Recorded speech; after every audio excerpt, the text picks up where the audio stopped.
Josué capítulo 5. Llevamos una serie de hace ya más de un mes en Josué. Es un libro que nos relata cómo el pueblo de Israel, por medio de la conquista liderada por el Señor, tomaron esa tierra prometida que le había sido, valga la redundancia, prometida a Abraham hace mucho tiempo atrás. Y es un libro donde se está cumpliendo la promesa de que a ellos sería dada una tierra, una herencia, a ellos y a sus hijos también, ¿cierto? Porque esta promesa también era para sus hijos, para los que los acompañaban. Muchos de ellos perecieron en el desierto, lo vamos a ver aquí en Josué 5. Perecieron por desobedientes, aunque fueran sido circuncisos, desobedecieron. Y esos que no fueron circuncidados en el desierto, lo serían allí en Gilgal. Entonces vamos a ver, y hemos visto en Josué, y por eso me atrajo, porque es prototipo de nuestra, de cuando pasamos por el desierto y estamos entrando al cielo. Ellos habían dejado atrás el Jordán, habían pasado todo el juicio de Dios y ahora estaban entrando a la tierra prometida. Esto es como o se asemeja a lo que es los últimos días, lo que pasará con nosotros. Y vamos a hablar un poco de esa consagración antes de la conquista. Es decir, el Señor les pide dos sacramentos del Antiguo Testamento: que se circunciden y que celebren la Pascua. Y miren lo importante que es esto. El Señor les dice, ¿para qué? Para que puedan tomar la tierra prometida. Eso es muy interesante, muy interesante. Porque ustedes saben, y hemos hablado de lo que para nosotros los presbiterianos, y creemos que es así, que la circuncisión era sombra de lo que había de ser el bautismo, por su significancia, por el pacto, por todas estas cosas. Y acá a ellos se les pide circuncisión y se les pide que celebren la Santa Cena. Y a nosotros se nos pide que bauticemos nuestros hijos, que nos bauticemos y que celebremos la Santa Cena. Y mire la importancia que Dios le da a esto. Es tanta la importancia que Dios le da que es como si dijera, si no hacen estas dos cosas no van a poder entrar a la tierra prometida. Porque Él lo dijo, circuncídenlos a los que no habían sido circuncidados y celebren la Pascua. Muy interesante. Un acto que los identifica y un acto que recordaba lo que había hecho en el pasado en Egipto. Y también el bautismo, que es un acto de identidad, porque estamos siendo incorporados al cuerpo de Cristo. Y que es la Santa Cena, un acto de conmemoración. Y estamos recordando un acto que sucedió allá en la cruz. Sombra de lo que va a venir. Es increíble. Cada vez encontramos más y más nexos del Antiguo Testamento con el Nuevo Testamento. Es una sola historia. Es una sola historia. Ahora bien, ¿qué es consagrar? Consagrar es apartar, ¿verdad? Ellos tenían que estar consagrados a Dios, así como Cristo se consagró al Padre. Es decir, todo lo que hizo fue apartado, fue dedicado, fue separado exclusivamente para Dios. Y este pueblo tenía que estar apartado, dedicado, separado, ¿cierto? Y esto significa consagrar. Es un objeto, un tiempo o una persona para un propósito sagrado y exclusivo para Dios. Lo serían ellos y lo somos nosotros. Nosotros somos consagrados para Dios, para un propósito. ¿Y esto qué implica? ¿Cuáles son las implicaciones que trae esto? Santificación, pureza, entrega total. ¿A qué? A la voluntad divina de Dios, hacer la voluntad divina de Dios, que era lo que ellos estaban haciendo. No había otro propósito para ellos, no había otro propósito para Josué que hacer la voluntad de Dios, de todo lo que decía Jehová, él lo hacía, ese era su propósito, estaba consagrado a él. Cristo consagrado al Padre, nosotros consagrados a Cristo. Y claro, hay unas renuncias, ¿verdad? Cuando hablamos de consagrar, hay renuncias a las cosas del mundo para servir a los propósitos de Dios. Y hay unos aspectos que son claves en la consagración bíblica. ¿Cuáles? Apartados para Dios. Es decir, ya no es algo común, ya no somos comunes, no, de uso diario, no. Ahora somos pertenecientes exclusivamente a Dios, así como lo era este pueblo, era un pueblo exclusivo para Dios. Y algunos ejemplos, los sacerdotes, los primogénitos, el templo, tenían un uso exclusivo para Dios, los utensilios. Ahora, hay algo práctico en esto, en ser consagrado, en lo que eran ellos. Hay un significado práctico que involucraba, ¿cierto?, un compromiso de vida. ¿Y acaso no es eso lo que involucra que nosotros seamos consagrados cuando somos bautizados, cuando conmemoramos la Santa Cena? Estamos diciendo que tenemos un compromiso de vida para Dios, vivimos para Él. No podemos decir, este pedacito de mi vida es para mí y aquí no involucro a Dios. No, es todo para Él, porque Él lo hizo todo. Y esto implica santidad, obediencia. No es tan solo un ritual religioso. Yo no me bautizo o bautizo a mis hijos o conmemoro la Santa Cena porque es un ritual que yo tengo que hacer, ¿verdad? Para limpiar mi pecado, para lo que hice en la semana, no. O yo voy por ahí una vez al mes y celebro la Santa Cena, conmemoro la Santa Cena para expiar los pecados que hice los otros 29 días del mes. No, no se trata de eso. Usted tiene que ir con la convicción de que ya Cristo pagó sus pecados y simplemente usted está obedeciendo a Dios, está conmemorando algo que Él dijo que conmemoraran. Y es un acto de obediencia. Romanos 12:1, presenten sus cuerpos en sacrificio vivo. Un sacrificio para Dios es un acto de obediencia, no es un acto para ganar algo. ¿Ven? Es una respuesta lógica a alguien o de alguien que ha sido salvo. Es decir, obedece, un sacrificio de obediencia. No es solo un ritual que venimos acá a hacer cuando bautizamos nuestros hijos o nos bautizamos nosotros o conmemoramos la Santa Cena. No es simplemente un acto, un ritual religioso. No, es algo más. Es un acto de obediencia. Es una respuesta a lo que Cristo ha hecho. ¿Cómo respondo en obediencia? Entonces, si comparamos el Antiguo y el Nuevo Testamento, siempre hay ceremonias, siempre hay cosas que involucran actos religiosos, señales externas, ¿verdad? Pero que apuntan a una realidad interna que es realmente lo que quiere Dios, lo que quiere Cristo. Claro, el Señor mandó a circuncidar al pueblo y era un acto y tenían que hacer esto para ser parte de un cuerpo visible, de una nación visible. Pero de nada valía esto si su corazón, como dice Deuteronomio 10:16, de nada valía esto si su corazón no estaba circuncidado. De nada vale que usted bautice a su hijo, se bautice usted, si realmente no ha sido bautizado con el Espíritu Santo o si no va a instruir a su hijo. ¿Verdad? De nada vale. Es agua ya. Porque es agua, esto es agua común, es agua común. Que vale es la realidad interna. Y siempre, siempre se nos muestra, tanto en el Nuevo Testamento como en el Antiguo Testamento o viceversa, que la consagración se centra en ofrecer su propio cuerpo, su propia vida, como decía anteriormente, o como dice Romanos 12:1, sacrificio vivo, ¿verdad?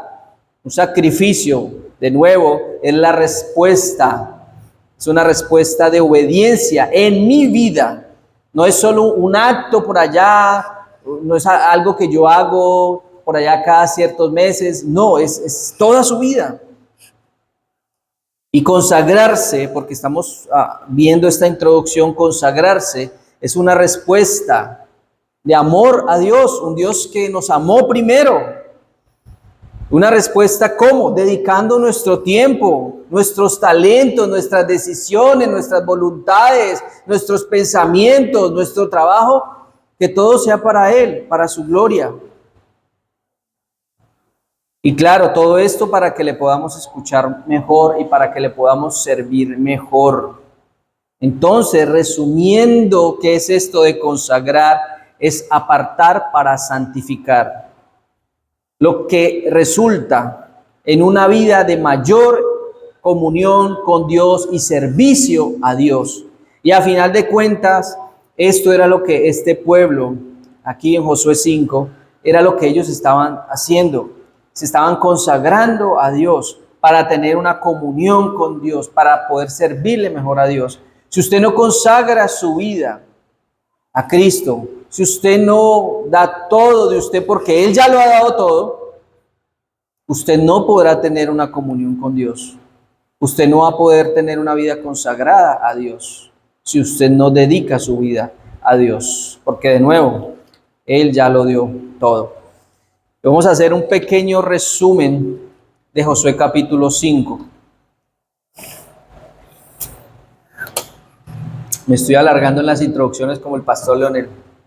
Pastor Leonel a veces, faltando 5 minutos para acabarse el sermón, dijo, y hasta ahora va la introducción. Pero bueno, es que cuando uno se apasiona por la palabra y uno encuentra todas estas cosas, es como un tesoro que uno quiere mostrarlo detalladamente. El capítulo 5 de Josué es un momento de una pausa espiritual. Porque es que, fíjense ustedes que el Señor no les dice, bueno, aclaremos primero, los amorreos y los cananeos estaban asustados y ya estaban asustados desde antes de que cruzaran el Jordán. Recuerden cuando los espías fueron a Rahab. ¿Qué les dijo Rahab? El pueblo está atemorizado porque ellos supieron lo que Dios hizo allá en Egipto, cómo lo sacó con mano poderosa. Ellos saben lo que Dios hizo en el Mar Rojo, estaban aterrorizados. Y este es el ejemplo típico de lo que pasará en los últimos días.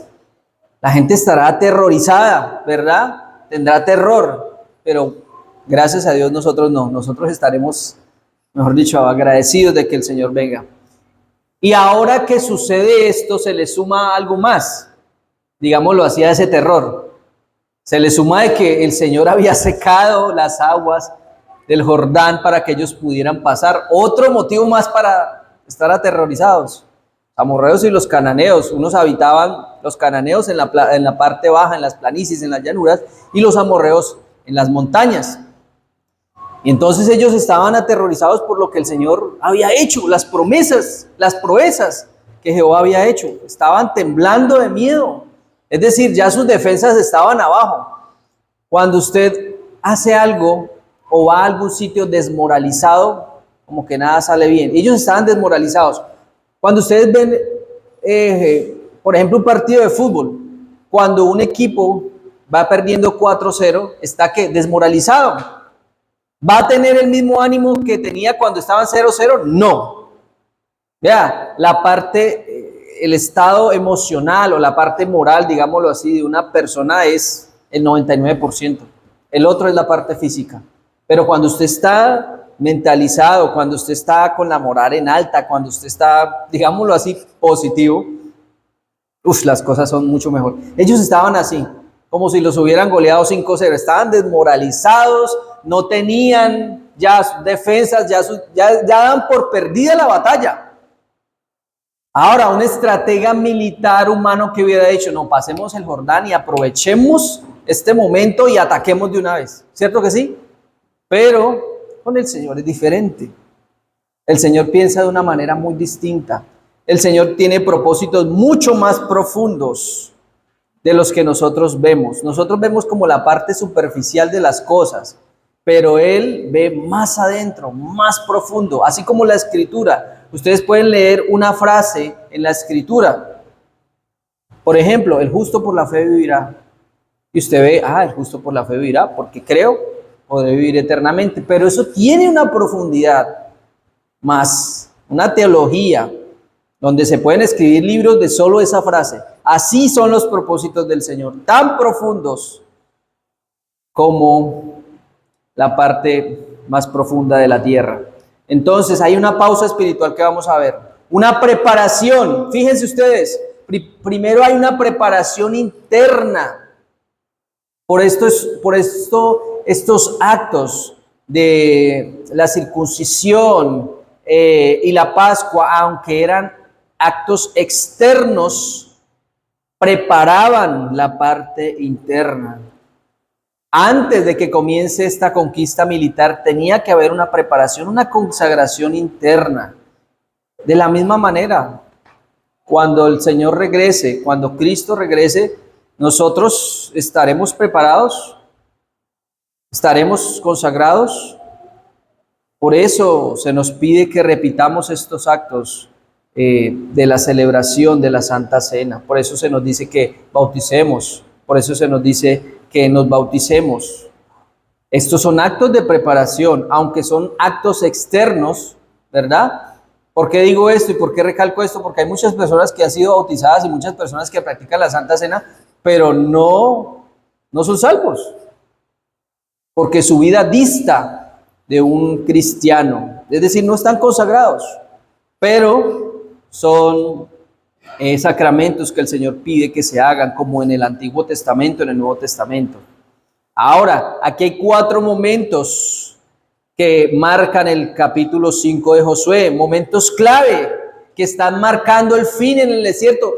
Usted no, ¿por qué fijé mi mirada hace meses en el Josué? Porque es que es una transición muy importante, hermanos. Es una transición donde el desierto, donde el juicio de Dios queda atrás. Son 40 años en donde, claro, el Señor los sustentó con su nube de fuego, con su columna de humo, les dio maná, les dio codornices, les dio agua, todo venía de la mano de Dios. Y es un momento en el cual nosotros estamos pasando, hablándolo espiritualmente. Y ellos ya estaban llegando a la tierra prometida, es como si ya estuvieran entrando al cielo. Es un momento muy interesante de transición, que deja atrás una etapa y está empezando otra etapa. Por eso el libro de Josué, para mí, es tan importante.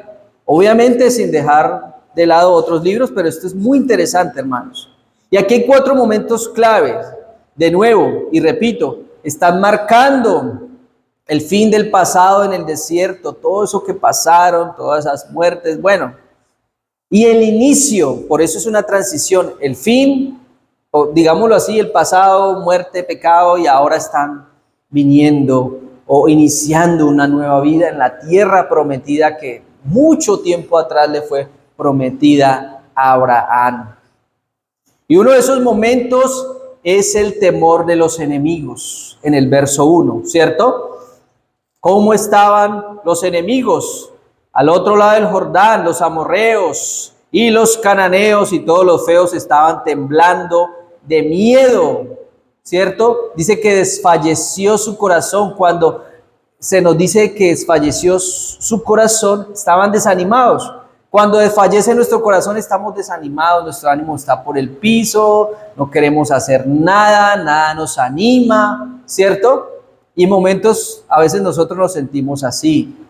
Y claro, en esos momentos debemos recurrir a la oración, debemos recurrir a la Biblia, debemos recurrir a donde un hermano que es más maduro para entablar una conversación, para que otra vez nuestro corazón vuelva a tomar ese aliento. Entonces, y también dice, y no hubo más aliento en ellos delante de los hijos de Israel, es decir, no, estaban desalentados, no querían, ya se daban por derrotados. Ese es un momento muy clave, el temor de los enemigos. Al enterarse de que Dios había secado el río Jordán para que los israelitas pasaran, entonces estos reyes de los amorreos y de los cananeos se llenaron de miedo del poder de Dios, miedo que sentirán las naciones, los pueblos que no hayan creído en Cristo como único y suficiente Salvador, miedo que sentirá el incrédulo, miedo que sentirá la persona que esté arrepentida de no haber entregado su vida a Cristo. Ese será el miedo que se siente. Un miedo aterrador, un miedo sobrecogedor, un miedo que ya no va a tener reversa atrás.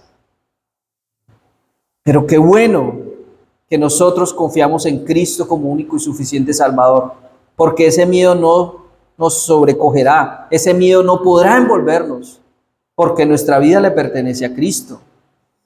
El corazón de ellos había desmayado.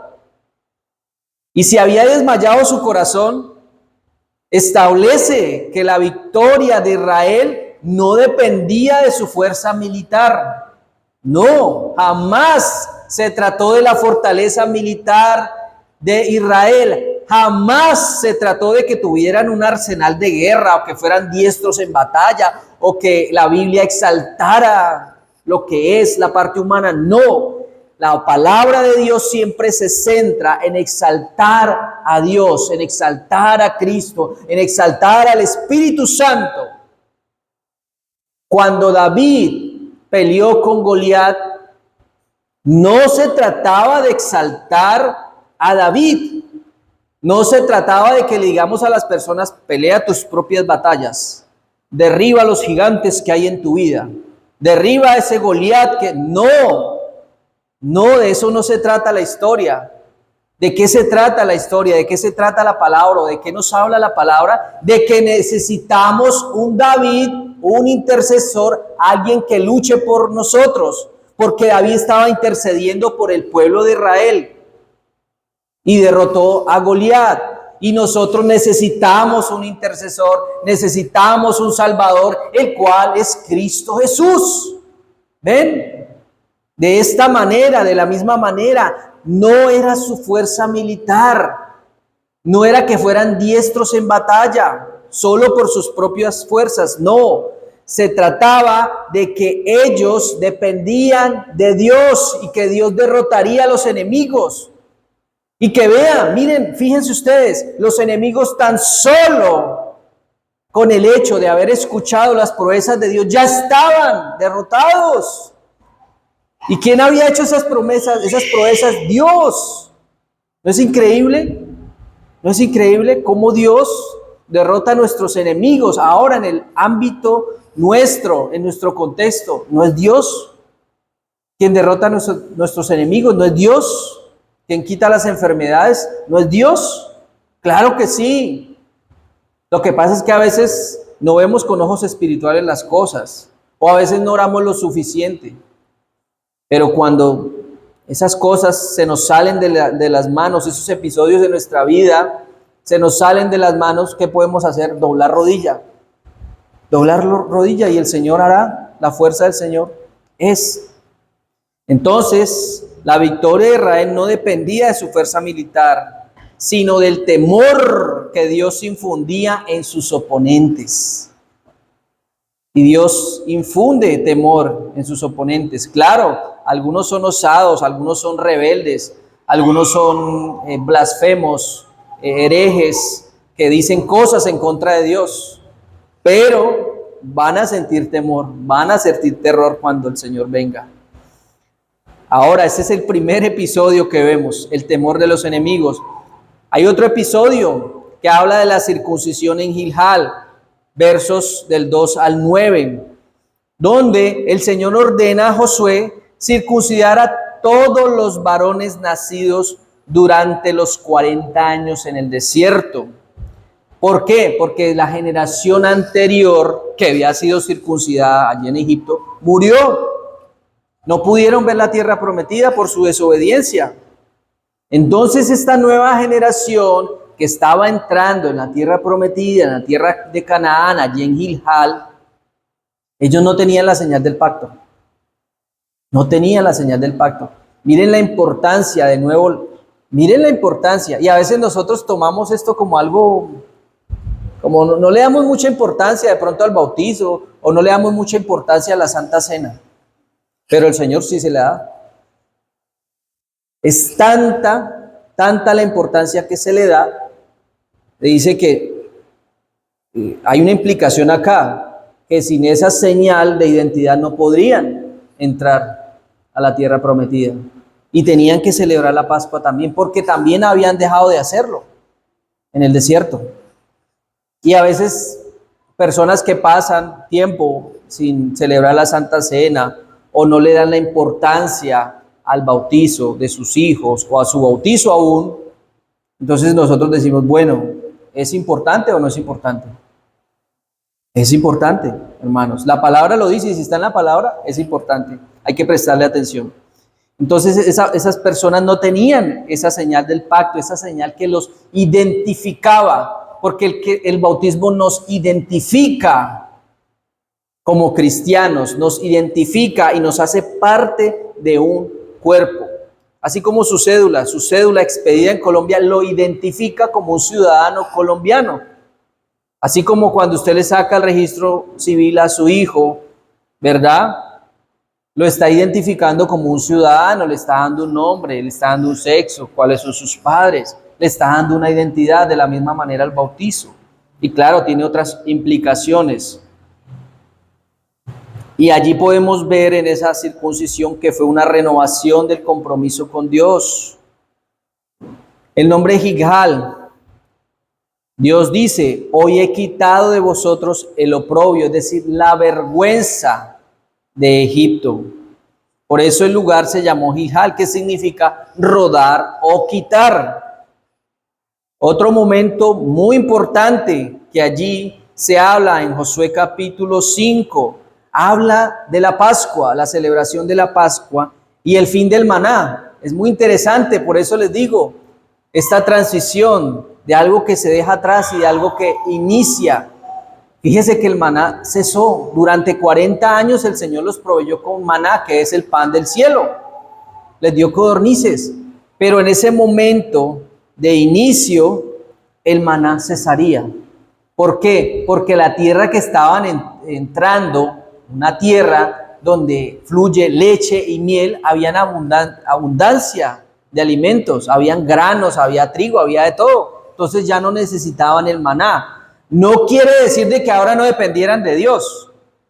No quiere decir de que ahora tenemos acá, entonces ya no dependemos de Dios, que era el que nos... No, porque los granos y todo lo que hay en la tierra viene de Dios, sino que simplemente ahora era una transición a una nueva etapa. Una transición que nosotros vamos a vivir o que estamos viviendo, ¿verdad? Una transición, por ejemplo, en Apocalipsis dice, ya no habrá necesidad del sol, porque el Señor mismo iluminará. No sé si eso es una analogía o un hecho literal, pero simplemente también nos habla de una transición que habrá en el cielo. Muchas cosas de las que hacemos aquí, pues ya no las haremos en el cielo. Habrán actividades que no haremos acá y que haremos en el cielo. Es una transición, de eso está hablando. Entonces, ese momento también es muy importante, muy interesante. La Pascua y el fin del maná. Por eso dice, el maná cesó. Cesó es que dejó de existir. Entonces, en la nueva tierra el pueblo celebra la Pascua, en la nueva tierra. Al día siguiente comenzarían a comer de los frutos de Canaán, trigo transformado en panes sin levadura, van a poder hacer su propio pan, van a tener los elementos con que hacerlo. Ese mismo día cesó el maná. Dios dejó de proveer de forma milagrosa desde el cielo porque el pueblo ya podía sostenerse con la abundancia de la tierra prometida. Pero recuerden, no quiere decir de que no iban a depender más de Dios. Claro que iban a depender de Dios, pero ahora la forma de dependencia era distinta, ya que Dios mismo les dio esa tierra prometida. Entonces van a seguir y seguimos dependiendo de Dios. El hecho de que yo tenga un trabajo y de que yo me gane mi sueldo, no quiere decir de que dependa de mis propios esfuerzos. Claro, yo debo esforzarme y debo trabajar, y dice Pablo, el que no trabaje, que no coma. Pero debemos aprender y debemos también decirle a nuestros hijos que esto viene del Señor. Que si no fuera por Dios, yo no tendría ese trabajo, porque tengo la salud para poder hacerlo. Que si yo no tuviera la salud necesaria, pues no podría desempeñar mi trabajo. No podría hacerlo. Simplemente esa es la manera que Dios considera para mi vida, para que yo me gane el sustento. No me van a caer el pan del cielo, el pollo del cielo, la carne, no. O los huevos, porque se romperían. Pero todo viene de Dios. Entonces ya se podían sostener. Ahora, otro elemento clave aquí en Josué capítulo 5.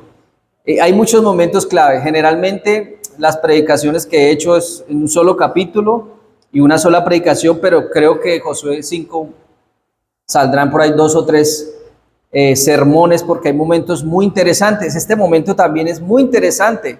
Recuerden el verso 13 al 5. Leamos Josué capítulo 5, verso 13 al 15. Leámoslo todos juntos, por favor. Josué capítulo 5, del 13 al 15. No importa la versión que usted tenga.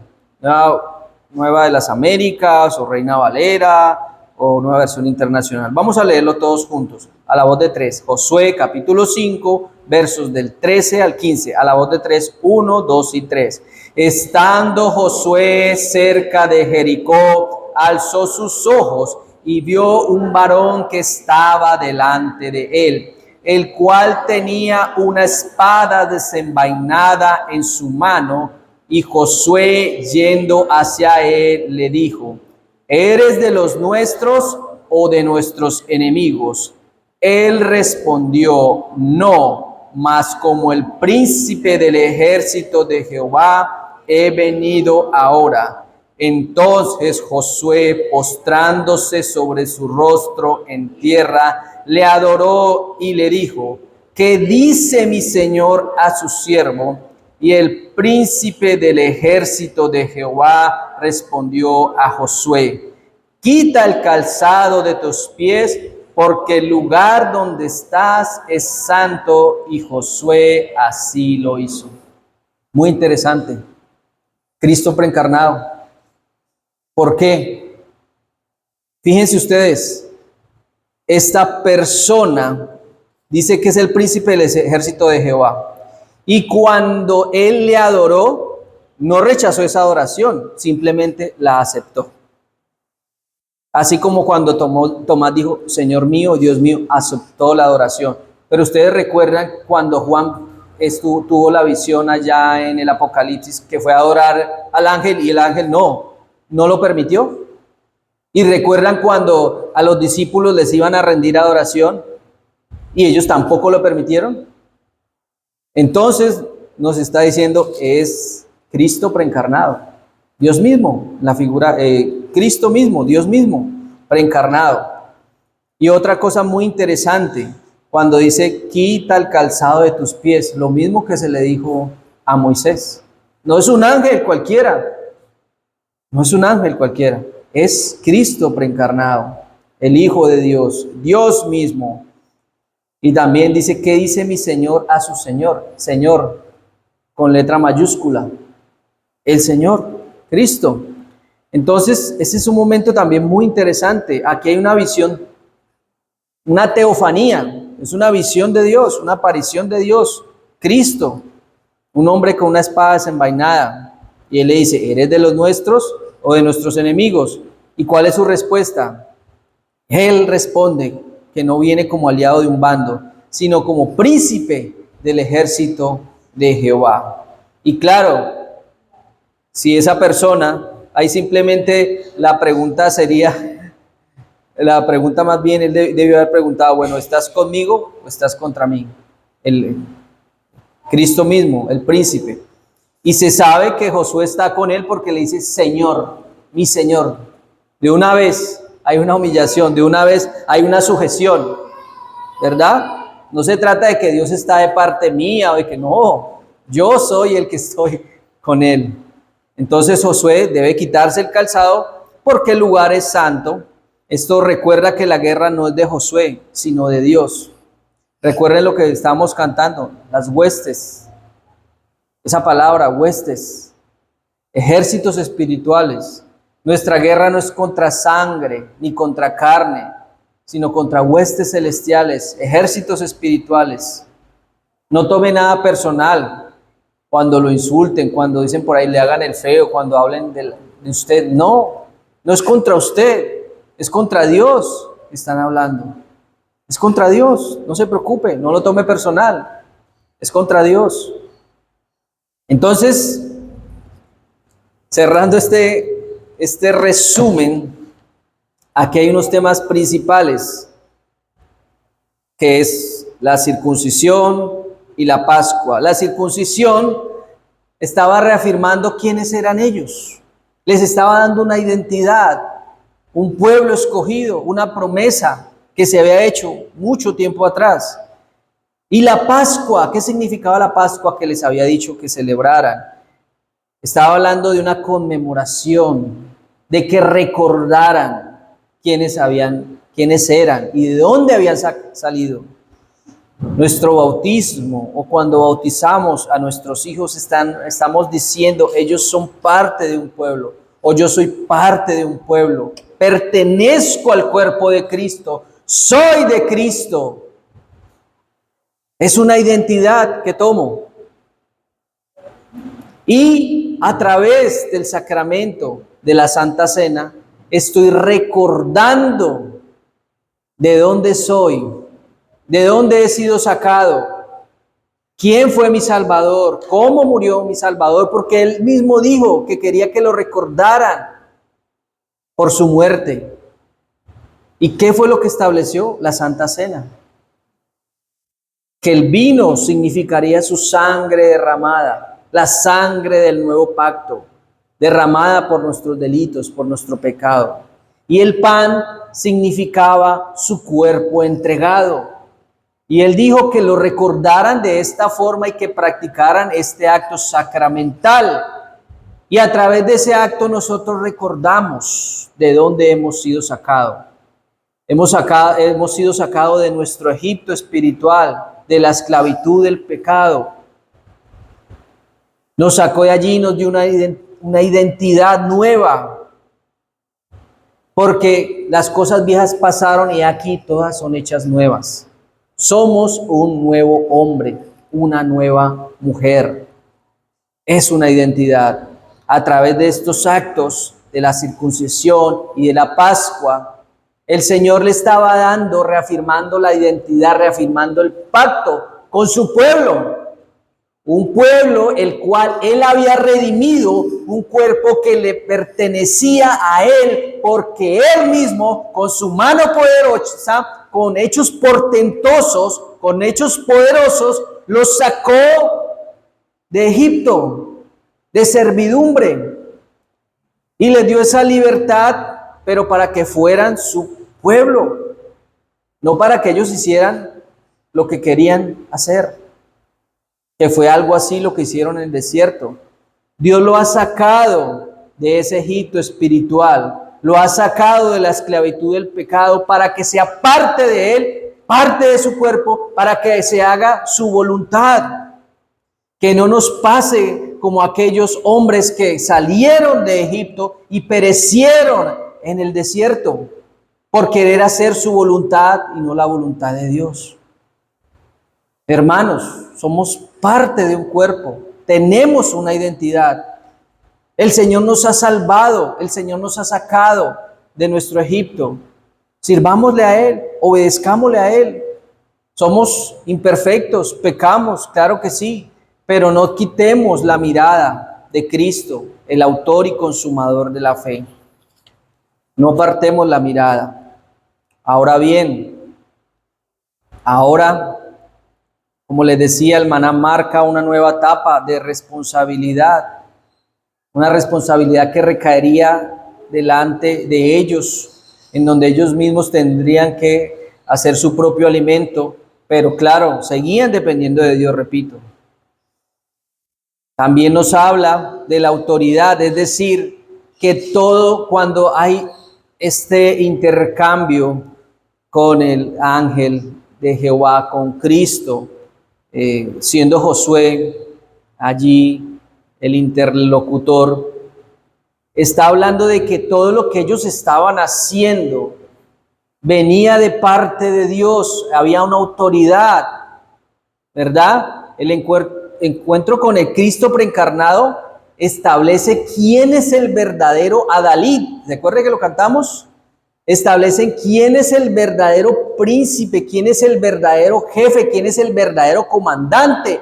Es Dios, es Cristo mismo.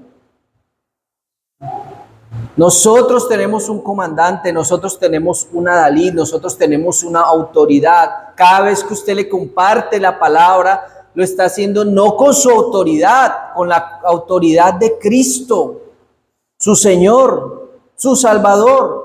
Él es su autoridad y tenga plena seguridad de que Él lo va acompañar a usted y va a ir delante de usted. Él es el verdadero. Entonces, veremos del Josué capítulo 5, del 1 al 12, que aquí se nos describe la transición de nuevo de los israelitas del desierto a la tierra prometida. Y vamos a ver dos actos muy, muy simbólicos, que es la circuncisión y la Pascua. Entonces, ya ellos están en la entrada, están en el umbral, como cuando usted va a entrar aquí al templo de la iglesia, está en la entrada, está en el umbral, en la entrada. Pero esto lo vemos como algo tanto geográfico, porque ellos están a la entrada de la tierra prometida, y también lo vemos en modo espiritual, porque van a entrar a una nueva realidad espiritual. Entonces, el texto señala, fíjense ustedes, verso 11 y 12, verso 11 y 12 de Josué, capítulo 5. Leámoslo todos, por favor, a la voz de 3. Josué, capítulo 5, versos 11 y 12. El día después de la Pascua, ese mismo día, comieron del producto de la tierra, panes sin levadura y cereal tostado. El maná cesó el día después que habían comido del producto de la tierra. Y los israelitas no tuvieron más maná, sino que comieron del producto de la tierra de Canaán durante aquel año. Entonces, el desierto estaba quedando atrás. Había una nueva vida por delante. Delante de ellos se presentaba la tierra prometida, así como se nos presenta a nosotros. Porque, hermanos, el Evangelio de Cristo, hablando de una parte pequeña, porque incluye muchas cosas más, se nos habla de que nosotros necesitamos un Salvador. Se nos habla de que nosotros nacemos bajo pecado y de que nacemos apartados de Dios, muertos en nuestros delitos y pecados. Y se nos habla de una necesidad. ¿Cuál es la necesidad? La necesidad es que tenemos o que necesitamos un Salvador. Cristo, Dios, toma la iniciativa, llega a nosotros, pone el don de la fe y nosotros creemos en Cristo como único y suficiente Salvador. ¿Y qué es lo que creemos? Que Él murió por nuestros pecados y que esto es suficiente, ¿verdad? Y nuestra vida cambia. Esto es parte del Evangelio. Y cuando nuestra vida cambia, entramos al reino. Es decir, se nos habla de una herencia, se nos habla de tierra, se nos habla de algo que va a llegar, ¿cierto? Y es algo parecido donde se encuentran ellos, una tierra que llegaría, una tierra a la cual estaban avanzando, estaban por avanzar, estaban por llegar, estaban por entrar, un umbral.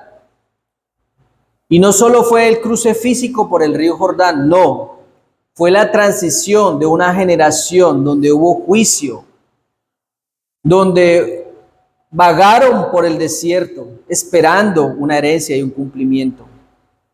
Y aquí vamos a ver que se nos identifican dos requisitos esenciales para esta nueva etapa, para entrar a esta nueva etapa. Repito, la circuncisión del verso 2 al verso 8. Esa era la señal del pacto con Abraham. Vamos a Génesis 17, por favor. Génesis 17.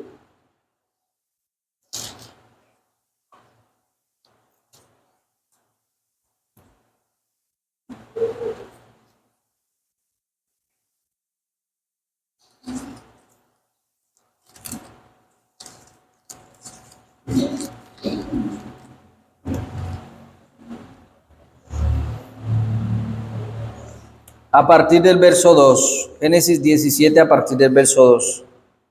Por favor, síganme en la lectura, dice, y pondré mi pacto entre mí y ti, y te multiplicaré en gran manera. Entonces Abraham se postró sobre su rostro, y Dios habló con él, diciendo, he aquí mi pacto es contigo, y serás padre de muchedumbre de gentes.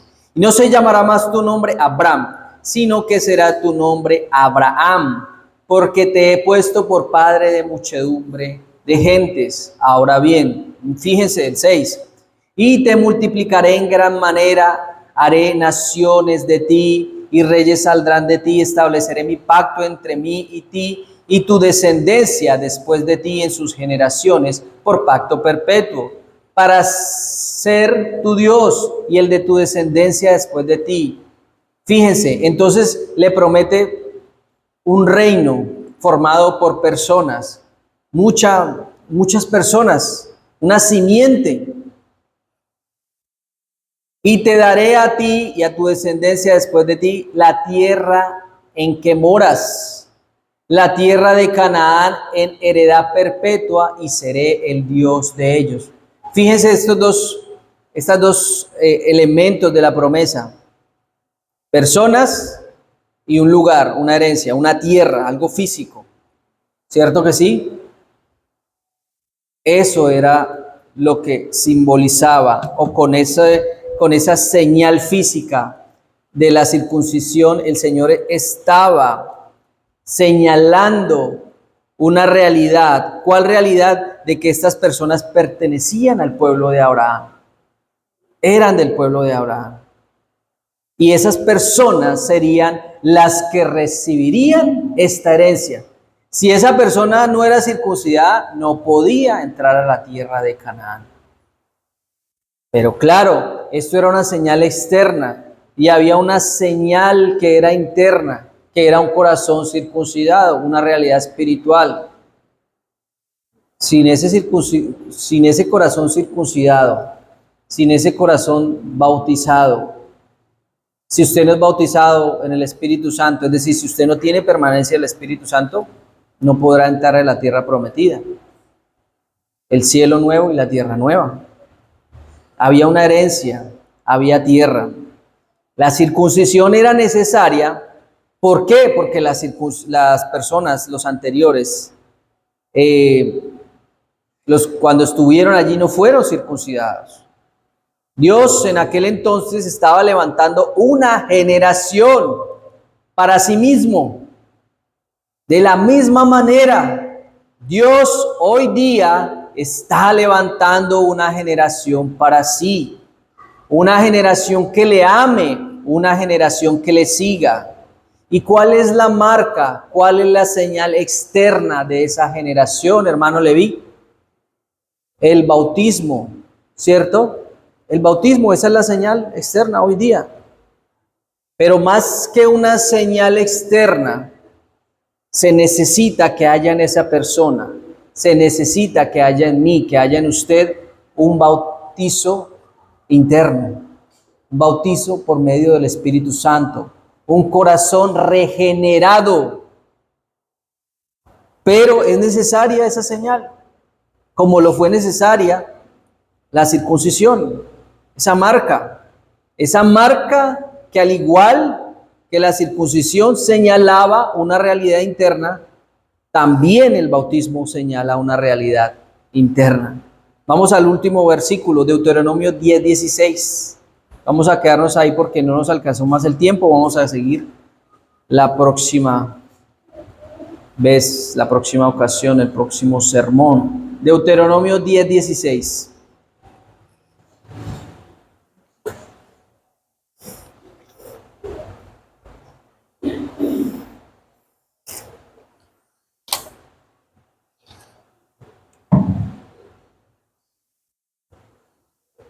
¿Tienen? Vamos a leerlo todos juntos, por favor. Deuteronomio 10:16. A la voz de tres. 1, 2, 3. Circuncidad pues el prepucio de vuestro corazón y no endurezcáis más vuestra cerviz. Y lo está diciendo el Antiguo Testamento. Aunque había una señal externa que era la circuncisión, ¿verdad? Esto, como decía anteriormente, apuntaba a algo más profundo. Esa tierra a la cual ellos estaban entrando, físicamente, claro, era una tierra donde había abundancia de comida, había abundancia de vegetales, pero estaba apuntando a algo más grande, una realidad espiritual, a que cuando ellos murieran, tuvieran una tierra, eso es lo importante, una tierra espiritual, un cielo, que llegaran allí. Que ese prepucio que fue cortado no solo se quedara en eso, en algo físico, sino que hubiera también una transformación en sus corazones, es decir, un corazón circuncidado, un corazón que perteneciera al cuerpo de Cristo, un corazón que fuera hijo de Dios, un corazón regenerado. Y es igual que el bautizo, un corazón regenerado, un corazón nuevo. Siempre lo que busca el Señor es algo en usted que sea interno, pero que también se vea reflejado en lo externo. Que si su fe, si usted dice tener fe en Cristo como único y suficiente Salvador, y que si usted se ha bautizado, y que si usted practica o toma la Santa Cena, esta conmemoración, esto simplemente sea un reflejo de lo que hay dentro de usted. No que simplemente sea una práctica externa, un ritual, algo que se haga porque es que así me dijeron que lo hiciera. No, tiene que haber un entendimiento. Este es el entendimiento que nosotros le queremos dar a los niños que vienen a la confirmación de su fe. Claro, nosotros no vamos a ser creyentes, simplemente discípulos. Se le va durante todo este tiempo, meses, años, lo que lleve este curso, se le está enseñando al niño qué es lo que hay que creer o por qué se cree en esto. Ya el Señor hará a los creyentes, pero que al menos tengan un entendimiento, que es el entendimiento que debemos tener nosotros, de qué es el bautismo y qué es la Santa Cena, de qué es estar consagrados para Dios y que estos dos sacramentos hacen parte de nuestra consagración. Y que simplemente no son rituales, sino que son realidades externas que apuntan a algo interno, o más bien son un reflejo de lo que yo creo. Que el cristianismo ya no sea algo simplemente ir a la iglesia, hacer esto, lo otro, no, sino que sea una realidad en su vida, en mi vida, que la consagración en mi vida sea real, sea verdadera, no solo de puertas de la iglesia para adentro. Es más, decía un teólogo, el verdadero cristiano se conoce de las puertas del templo hacia afuera. Ahí se conoce realmente el verdadero cristiano. Entonces el Señor pedía eso en el Antiguo Testamento y le pidió eso al pueblo, una consagración. Y esto que les iba a pedir más adelante, que circuncidaran su prepucio, que tomaran la Santa Cena, eran actos muy importantes, actos de consagración que ellos debían tener. Claro, el Señor sabía que muchos de esos que se iban a circuncidar o aquellos que iban a celebrar la Pascua, muchos de ellos no eran creyentes, Él lo sabía, pero eran actos que se debían hacer, eran importantes. Solo el Señor sabía quién eran realmente los verdaderos creyentes, los que hacen su voluntad, los que lo obedecen. Si me aman, guarda mis mandamientos. Y eso aplica hoy día también. Aquel que le ama es el que guarda sus mandamientos, el que trata de obedecerle, el que le obedece, el que tiene un corazón circuncidado, el que tiene un corazón nuevo, el que tiene un corazón regenerado. Ese es el que hace parte del cuerpo de Cristo. Amén. Vamos a dejar hasta ahí. Vamos a continuar